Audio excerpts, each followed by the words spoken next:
Welcome back to Another Thing. Actress Carrie Fisher died, and the very next day, her mother, Debbie Reynolds, tragically died. It's an all too common story. We all know someone who died, and then a few months later, maybe a few days later, someone close to them dies. What causes that?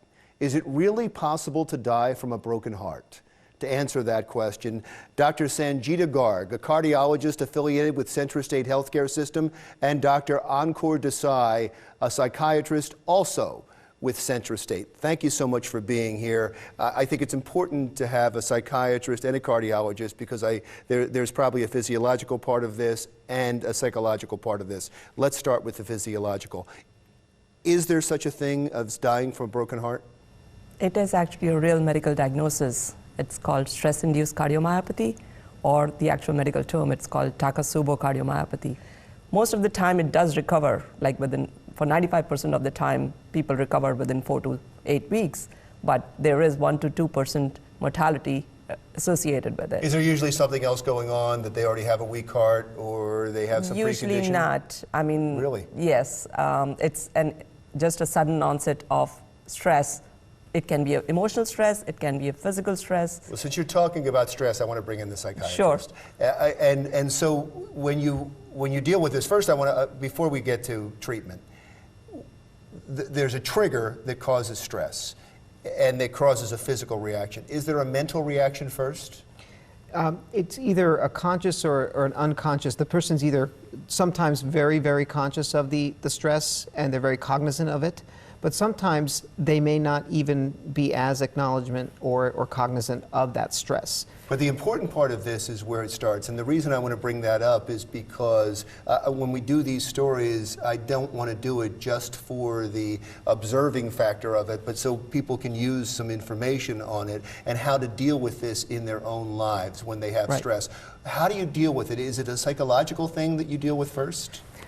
Well, I believe the first thing is to always rule out the medical and the physical, because these symptoms do mimic a heart attack. And you always want to be getting somebody that is having chest pain, shortness of breath, those kind of symptoms.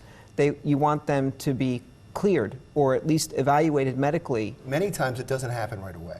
Many times it happens days later or months later when somebody gets depressed, and we've all seen it. We've all had it happen in our lives. What happens is there's a bereavement process when there's a loss of a loved one.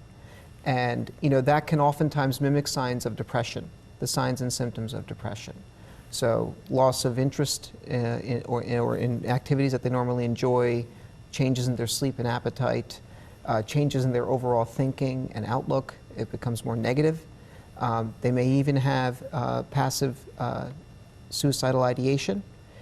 Where the bereavement crosses over into depression is I think the important thing that you're kind of highlighting here, is that those people that have a significant change in their life, a loss of a loved one, a sudden change in their lifestyle, it can be a huge physical surgery or something like this.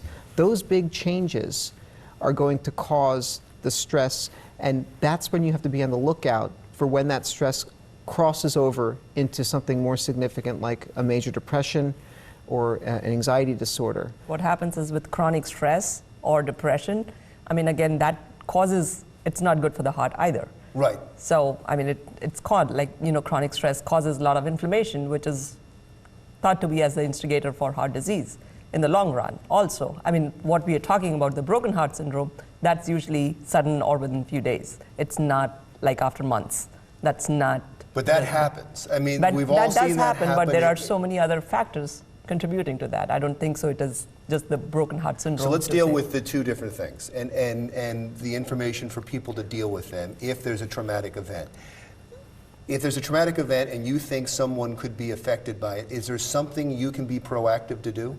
The thing to do would be to offer support, to make sure that they're in contact with a family or a friends network, a social network, to keep them busy, and to also be mindful of a time factor, because there is a time factor. It's not set in stone, but if there's a grieving process or a bereavement process that persists past 2 months, past a couple months, then you start to worry that this person is not able to get back to their day-to-day life. And then you may want to seek help further than just the family at that Correct. point. Thank you. So I could talk about this for another hour, but unfortunately we're out of time. I appreciate you both being here. Dr. Sangeeta Garg, a cardiologist affiliated with Centra State Healthcare System, and Dr. Ankur Desai, a psychiatrist also with Centra State.